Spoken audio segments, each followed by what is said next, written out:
네, 2주째 이어지고 있는 중동 사태, 이원삼 선문대 국제관계학과 명예교수와 짚어보겠습니다. 어서 오십시오. 예, 안녕하세요. 네, 지금 2주째를 맞았는데 계속해서 공습이 양쪽에서 끊이질 않고 있습니다. 이스라엘은 지난 하루 동안에 이란에서 200개가 넘는 표적을 타격했다면서 강도 높은 공습을 이어갔고, 이란도 지금 자국의 국영은행 건물이 공격을 받자 미국과 이스라엘과 연계된 은행도 공격 대상이다. 이렇게 또 위협을 하고 있어요.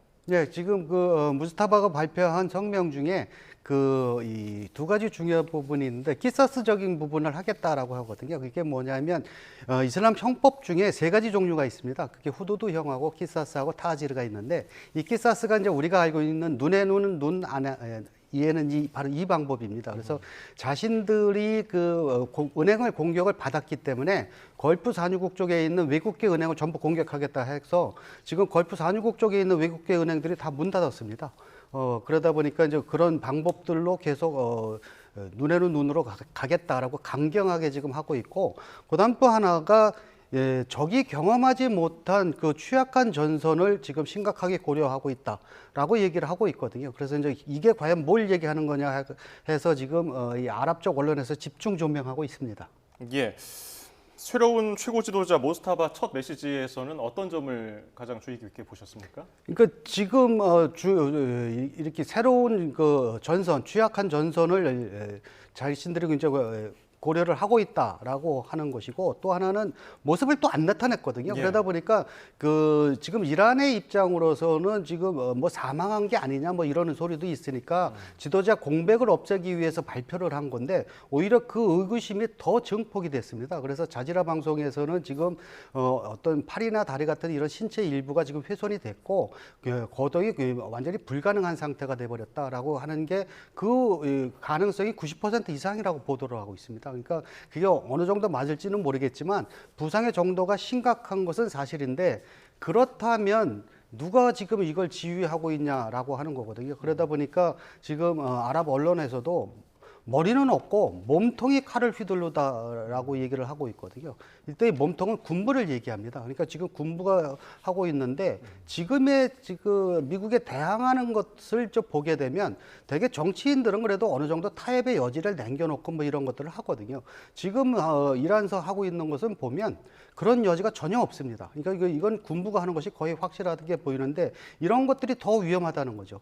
그러다 보니까 지금 이 사람들이 발표하는 게 적이 경험하지 못한 취약한 전선을 고려하고 있다라고 얘기를 하고 있는 겁니다. 그 말씀하신 제2의 전선, 취약한 제2의 전선 형성에 대한 검토가 끝났다. 이게 뭘 의미하는 걸까요? 지금 군사 전문가들 얘기는 대략 세 가지입니다.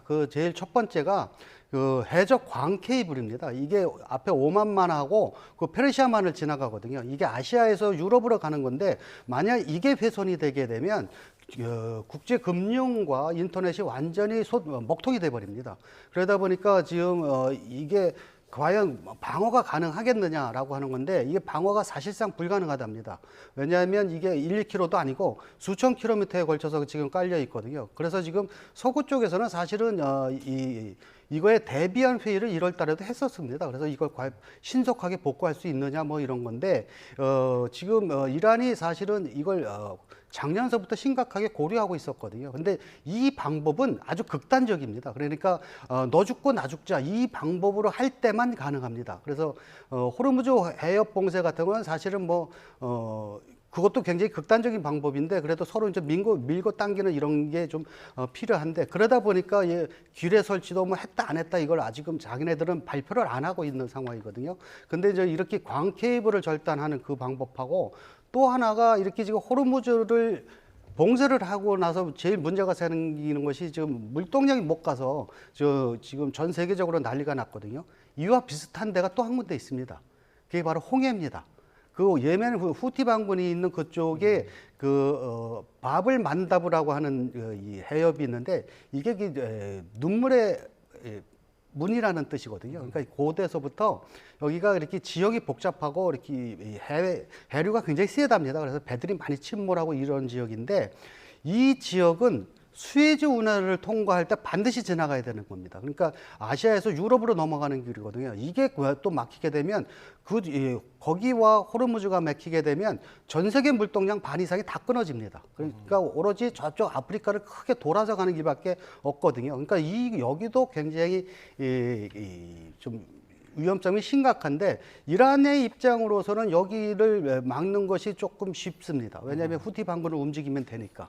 그다음에 이제 또 하나가 흔히들 외로운 늑대라고 하는 자생 테러 단체들이 유럽과 미국에 많이 있거든요. 이제 이 사람들을 총동원시켜서 이제 유럽과 미국에서 이제 테러를 일으키는 방법들인데 그런 것 중에 하나가 2001년에 일어났던 9.12 테러거든요. 이제 그런 식의 것을 또 한번 하겠다라고 하는데 지금 미국 내부에서는 이 소규모의 어떤 인터넷 공격들은 지금 일어나고 있답니다. 그러니까 그런 것들을 좀 더 이렇게 활성화시켜서 하겠다라고 하는 이런 방법들을 총동원하겠다고 하는 건데 과연 그게 이제 얼마나 할지는 좀 두고 봐야겠습니다. 아까 그 해저 광케이블이 끊어지게 되면은 국제 금융과 인터넷이 먹통이 된다고 했는데 우리나라도 포함이 되는 건가요? 이건 전 세계가 다 겪게 됩니다. 그래서 굉장히 혼란이 상당히 오랫동안 지속이 될 겁니다. 물론 급히 우회하는 이런 방법들도 있긴 했는데 그 사이에 금융이 끊어진다는 건 몇 시간만 끊어져도 큰 혼란이거든요. 그러다 보니까 굉장히 큰 위협입니다. 그래서 아랍 쪽 언론들은 이걸 굉장히 심각하게 보고 있는데 과연 할 수 있겠냐라고 하는 그런 것들을 하는데 그거는 아마 정권 유지가 불가능하다라고 판단됐을 때만 할 수 있을 방법입니다. 예, 그럼 모스타바의 이런 강경 메시지가 이란 내부 여론을 단속하기 위해서인지 아니면 전쟁을 길게 끌고 가기 위해서인지 어떻게 보십니까? 두 개 다 해당합니다. 그러니까 이란은 전쟁 교범에 처음부터 장기전으로 계획되어져 있습니다. 왜냐하면 이제 미국이나 이스라엘의 그 압도적인 군사력을 단기간 내에 맞설 수 없거든요. 그러니까 초반에는 계속 당하고 있다가 계속 이제 그 값싼 그 드론이나 이런 걸로 해서 그러니까 비대칭 전략을 쓴다는 겁니다. 그래서 장기전으로 끌고 간다라고 하는 거거든요. 그러니까 이 전쟁이 이렇게 큰 전쟁은 트럼프 말대로 한 4, 5주 안에 끝날 수 있을 겁니다. 그러니까 트럼프 대통령이 일방적으로 승리 선언하고 끝낼 수 있는데 그 이후에 비대칭 전략은 아마 수년간 지속이 될 겁니다. 그게 지금 우리가 이라크에서 봤고 그다음에 아프가니스탄에서 봤거든요. 그런데 지금 오히려 지금 미국이 이렇게 대규모 폭탄을 하다 보니까 이란 내부는 사실 반정부 시위가 굉장히 심하지 않았습니까? 1월달, 2월달에. 근데 이 사람들이 오히려 지금 이 체제를 수호하기 위해서 결집을 하고 있습니다. 그러니까 그 보수 세력들 중에도 그 하메네이의 정책에 반대하는 사람들이 많았었는데, 근데 일단 미국이나 이스라엘의 공격을 받아서 체제가 무너질 것 같으니까 일단 단결을 하고 나머지 건 나중에 따지자 이런 식의 지금 일어나다 보니까 이란은 지금 거의 다 모든 것을 잃어버렸지만 하나 얻은 게 있다면 바로 이겁니다. 그러니까 보수 세력들이 다시 결집이 돼서 근데 물론 오래 가지는 않겠지만 이 큰 전쟁이 이렇게 이루어지는 이 동안은 아마 유지가 될 것 같습니다. 네.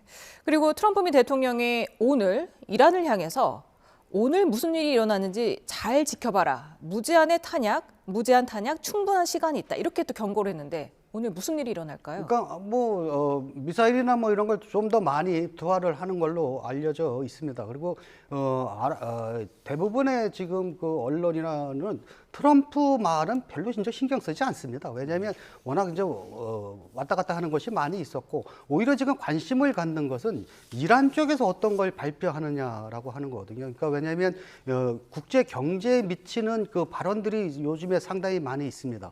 그러니까 기뢰를 설치를 했냐 안 했냐 이것만 하나 갖고도 이건 비교적 단순한 폭탄인데도 불구하고 이란은 지금 했다 안 했다를 일체 얘기를 안 하는데 이렇게 했을 것 같지 않냐 하는 것은 이제 영국서 얘기하고 있고 그다음에 그런 위협적인 소문만 돌아도 이 지역에 배가 못 지나가거든요.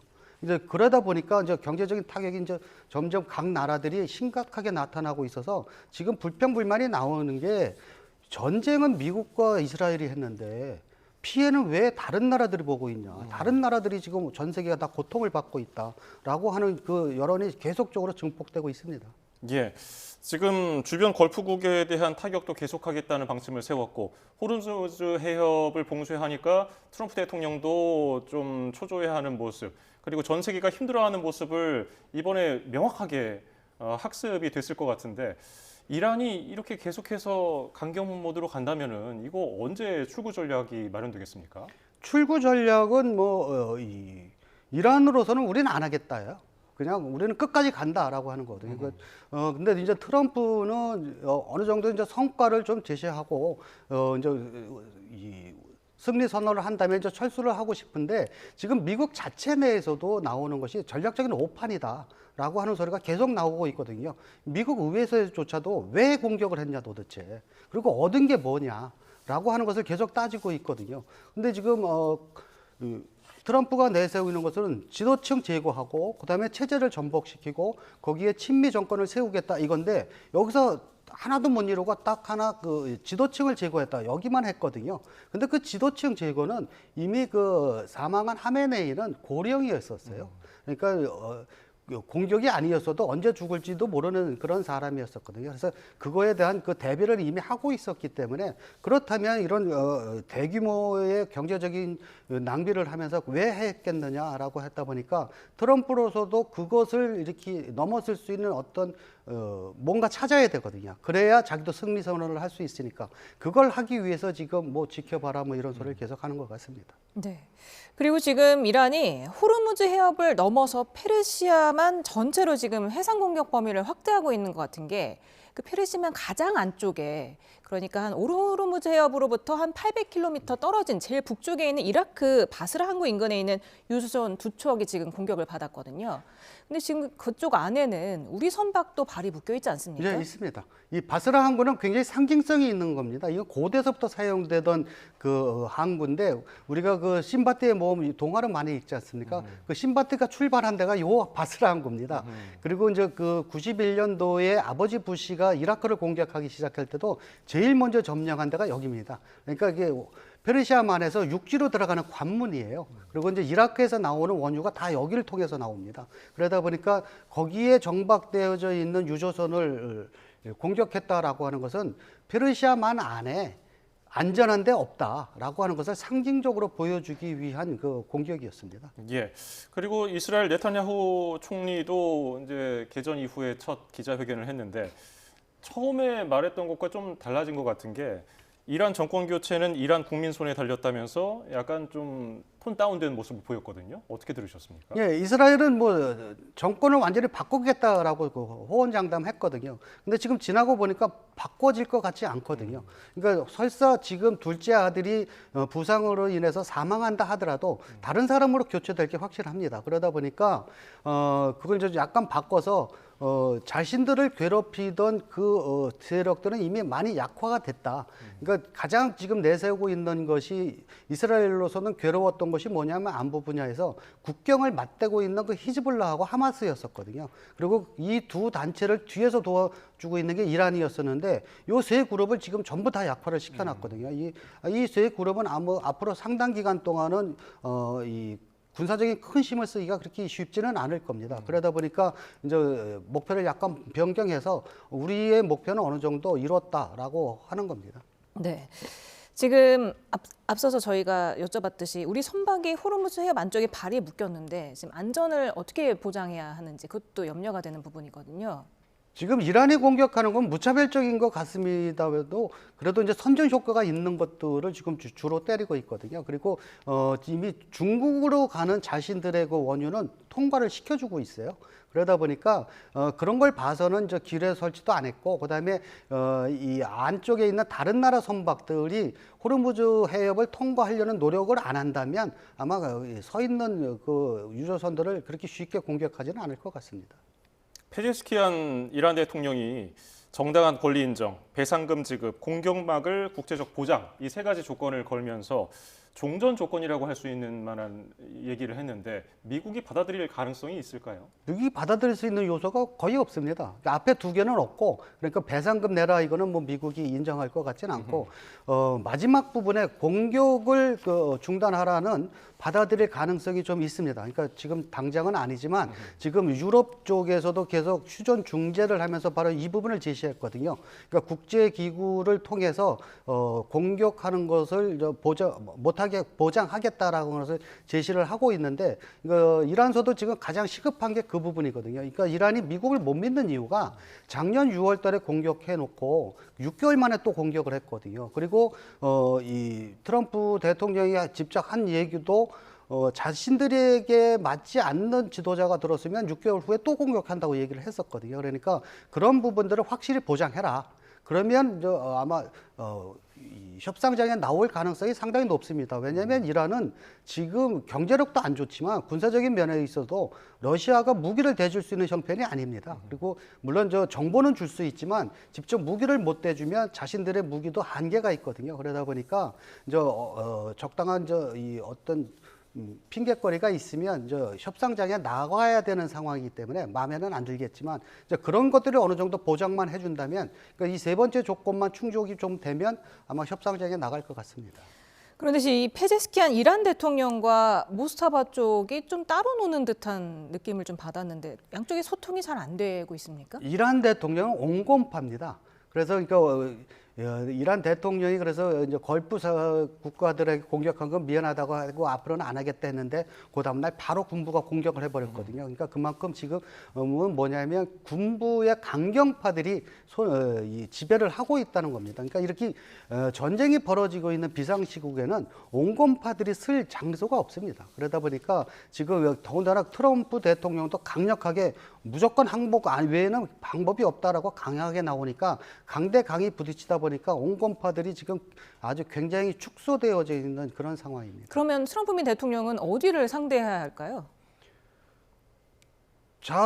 트럼프 대통령은 원하는 게 이제 온건파들이 잡기를 원한 건데 지금 현재 그럴 가능성은 거의 없습니다. 그러다 보니까 이제 트럼프 대통령도 목표를 바꿨습니다. 그러니까 이란이 항복을 했다라고 직접 말은 안 해도 항복한 거와 마찬가지로 약화됐다. 고로 우리는 승리했다. 이제 말이 이렇게 바꿔가고 있거든요. 바로 그때 되면 우리가 승리했으므로 철수한다. 뭐 이런 것을 할 겁니다. 예. 앞서서 외로운 늑대 공격에 대한 우려도 말씀해 주셨잖아요. 실제로 그런 확실히 이게 원인이 밝혀지진 않았습니다만은 유대인을 향한 공격도 나타나기 시작했고요. 네. 예전에 9.11 테러를 떠올리는 분들도 있고요. 이게 좀 더 커질 가능성은 얼마나 보십니까? 그건 상당히 높습니다. 왜냐하면 지금 유럽 시리아 내전이나 아니면 이라크 전쟁이나 이런 거 하는 동안에 유럽에서 굉장히 강력한 테러들이 많이 일어났거든요. 근데 그거는 아랍 본토에서 무슨 군인을 보냈거나 이런 게 아니라 그 유럽 안에서 자란 사람들이에요. 그 사람들이 이제 친이슬람적인 그 행동을 하면서 이제 그런 거 일어나기 시작했던 것들인데 그 세력이 얼마나 있느냐 하는 것은 가늠할 수는 없고 그러니까 얼마나 움직일 것이냐라고 하는 건데 이제 이란이 이제 계속 그것을 지금 부추기고 있거든요. 그래서 지금이 일었을 때다. 그래서 이제 그런 것을 행동으로 옮겨야 된다라고 하는데 거기에 지금 거의 꼭 비례하지는 않지만 그거에 부응해서 지금 어떤 인터넷상에서의 어떤 공격들은 일어나고 있는 것을 보면 그런 가능성은 지금 상당히 높습니다. 네. 앞서서 트럼프 미 대통령이 호르무즈 해협에서 유조선 호위가 필요하다면 가능하다고 했지만 지금 미국 에너지부는 아직 불가하다. 호위 작전이 3월 말 정도에나 가능하다 이렇게 얘기를 했거든요. 3월 말에는 가능합니까? 가능하지 않을 겁니다. 왜냐하면 3월 말이라고 하는 것은 이 해군력이나 뭐 이런 걸 완전히 이제 소탕한 다음에 그리고서 이제 하겠다라고 하는 건데 이 지형을 보면요.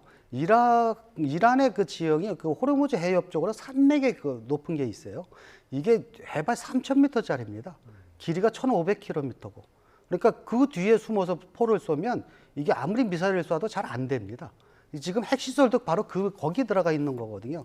그리고 이렇게 이제 미군 군함들이 들어오기 시작을 하게 되면 아마 이란으로서는 그 기뢰를 설치할 가능성이 있습니다. 그러니까 지금 미국 해군이 가장 두려워하고 그리고 여기 쉽게 진입을 못하는 이유가 한번 당한 적이 있었거든요. 88년인가 그러는데 80년도 이제 연도선 정확히 기억을 못합니다만 그러다 보니까 미국의 그 구축함들이 여기를 지금 들어가는 걸 굉장히 꺼려하고 있습니다. 지난해 6월에 미국이 이란을 공격할 때 흔히 말하는 12일 전쟁이요. 트럼프 대통령이 공습을 중단하니까 이란도 이스라엘에 대한 공습을 중단했습니다. 근데 이번 공격을 받으니까 이란 지도자들은 지난해 6월 전쟁 때 이게 중간에 그 트럼프 대통령이 공습 중단하고서 우리도 곧바로 중단한 결정이 이게 오판이었다 이런 해석이 있던데요. 이란 지도자들은 어떤 입장이었습니까? 이란은 이제 당시에는 경제적인 상황이 안 좋았고, 그다음에 이제 내부의 국민들의 그 반감도 굉장히 심했고, 그리고 이제 그 공격을 받았을 때 사실은 물적 피해만 있었지 지도층들이 사망한 건 그렇게 많지 않았었거든요. 그래서 전략적으로 참는 게 어떠냐라고 했던 그런 건데, 그러니까 그 하메네이가 살아있으니까 그걸 컨트롤할 수 있는 타워가 있었습니다. 근데 지금 그 타워가 없어졌거든요. 그래서 지금 아랍 언론에서도 제일 두려워하는 것이 뭐냐면 그걸 집중적으로 보도하는 것이 좀 전에 말씀드린 것처럼 머리가 없고 몸통에 칼을 휘둘고 있다. 이 상황이 더 위험하다라고 하는 겁니다. 그러니까 이 몸통이라는 것은 군부가 지금 직접 다 하고 있는데, 이 군부 세력들은 오로지 그 전투 작전으로만 생각을 하거든요. 어떤 외교적인 처사나 뭐 이런 거 고려를 안 하고 있다 보니까, 그래서 지금 이란 쪽에서 나오는 어떤 성명이나 이런 거를 보면 굉장히 강력합니다. 그리고선 어떤 구체적인 전투 지침으로 내려오고 있거든요. 그러다 보니까 지금 이 전쟁이 그래서 쉽게 끝날 것 같지 않다, 이란이. 그런데 그렇지만 이제 이란도 이제 한계가 있으니까 어떤 명분을 주면, 근데 이제 그 명분을 빨리 어떻게 주느냐거든요. 그러니까 공격을 어느 정도 뭐 좀 방지하는 걸 보장을 한다, 뭐 이런 식의 명분을 유럽이 지금 그래서 찾으려고 굉장히 노력을 하고 있습니다. 네, 지금 모스타바가 선출된 지 나흘 만에 첫 메시지를 냈지만 육성도 공개가 되지 않고 앵커가 지금 대독을 했단 말이에요. 그런데 지금 또 텔레그램 계정에는 필체가 또 공개되기도 했습니다. 그렇기 때문에 정말 살아있는 건지, 만약에 라마단이 끝났어도 모습을 드러내지 않는다면 뭐 죽었을 가능성이 있다, 이런 분석이 있던데, 라마단이 다음 주 금요일에 끝나죠? 네, 3월 19일 날 끝나는데, 그리고 이제 그 노르즈라고 그 이란역으로 새 첫햄가 있습니다. 그때가 이란에서 제일 큰 축제인데, 이제 이때도 모습을 안 나타내면 이제 그럴 가능성이 있는데, 지금 자제라 방송의 얘기는 그 거동이 완전히 불가능 상태가 된 확률이 90%라고 하는 걸 보면 그게 얼마나 맞을지 모르겠지만 부상의 정도가 심각한 건 사실인 것 같습니다. 그러다 보니까 또 다른 변수가 될 확률이 있습니다. 그러니까 가령 부상이 너무 심해서 사망을 했다 그러면 이제 그거 발표하면서 또 이제 전국이 한번 요동을 칠 것이고요. 그리고 근데 지금 사우디에서는 이제 계속 비판을 하는 그 논조가 그 신정 국가인데 신정 정치는 없어졌고 군부 정권이 들어섰다라고 하는 거거든요. 그러니까 이 둘째 아들을 그냥 허수아비로 세워놓고 군부가 다 하고 있다라고 하는 것을 비판하고 있습니다. 모스타바에 대해서 트럼프 대통령도 네타냐후 총리도 뭐 생명을 위협하는 그런 발언들 앞서 한 적이 있잖아요. 네. 실제로 모스타바가 미군이나 이스라엘의 작전으로 제거된다면은 이스라엘에는 혼란이 올까요? 이란이 이란에도 물론 이란도 물론 감정적인 타격은 굉장히 많겠지만 부상이 저렇게 심각하다면 이미 대비를 해놓고 있을 것이고요. 그 다음 수순을요. 예. 왜냐하면 이제 그 다음에 이제 누가 할 것이냐를 이제 미리 염두에 뒀겠죠. 그런데 미국과 이스라엘이 지금 당장 제거하겠다라고 하는 걸 더 이상 발표를 잘 안 하고 있거든요. 그러니까 보니까 이미 정보를 좀 입수한 것 같습니다. 부상의 정도가 좀 심해서 그리 오래 갈 것 같지 않다라고 하는 것을 좀 알고 있는 듯합니다. 그래서 어느 정도 좀 기다려보는 게 아닌가 싶습니다.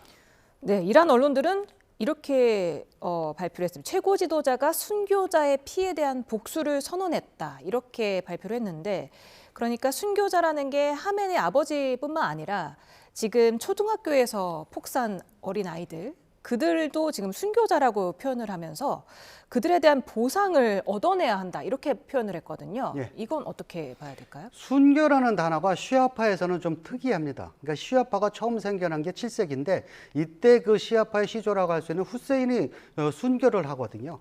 가족이 몰살당합니다. 그러니까 그 순교와 거기에 이제 그걸 지키기 위한 저항 정신이 시아파의 가장 큰 핵심이거든요. 그게 이번에도 일어났다는 겁니다. 그러니까 알리 하메네이가 폭사당해서 순교를 했고, 그다음에 초등학생들이 오폭으로 인해서 175명이나 죽었거든요. 그것도 지금 순교라고 하고 있습니다. 그래서 이 순교의 피해의 대가를 우리는 반드시 얻어낼 것이고, 또 이것을 그걸 하기 위해서 키사스 보복을 할 것이다라고 지금 선언을 하고 있는 상황이거든요. 근데 이것이 지금 라마단 기간이다 보니까 그 감정이 폭발이 배가 되고 있습니다. 그러니까 라마단 때는 전쟁을 안 하는 게 일반적인 관례였었는데 그것도 미국이 공격을 했다라고 하는 바람에 이 이란이 아닌 모든 아랍 국가의 국민들이 그 반미 감정이 굉장히 지금 증폭되어져 있거든요. 그러니까 그걸 지금 최대한으로 이란에서는 활용을 하고 있는 건데, 근데 이런 반미 감정은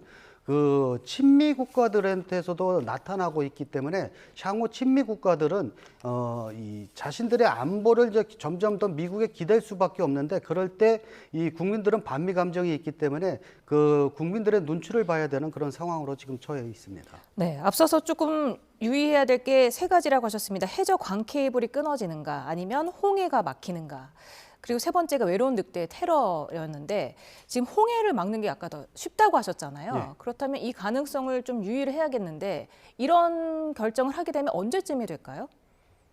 이란이 점점 궁지를 몰리면 그렇게 할 겁니다. 왜냐하면 거기까지 막게 되면 전 세계를 적으로 돌리는 거거든요. 그렇게 되면 이란도 그렇게 버티는 게 쉽지만은 않습니다. 그러니까 그게 그냥 위협만 하는 거와 실제로 막는 거는 또 다른 문제거든요. 근데 위협만 해도 그 해상 물류비가 굉장히 올라갑니다. 보험료가 막 뛰기 시작을 하고 뭐 이래서 그것도 어려운데, 실제로 막았을 때는 이제 자기네들도 더 이상 생존을 위해서는 어쩔 수 없다라고 할 때이기 때문에 그렇게 쉽게 결정은 못할 겁니다. 예, 오늘 도움 말씀 여기서 줄이죠. 이원삼 선문대 국제관계학과 명예교수였습니다. 고맙습니다. 네, 감사합니다. 고맙습니다.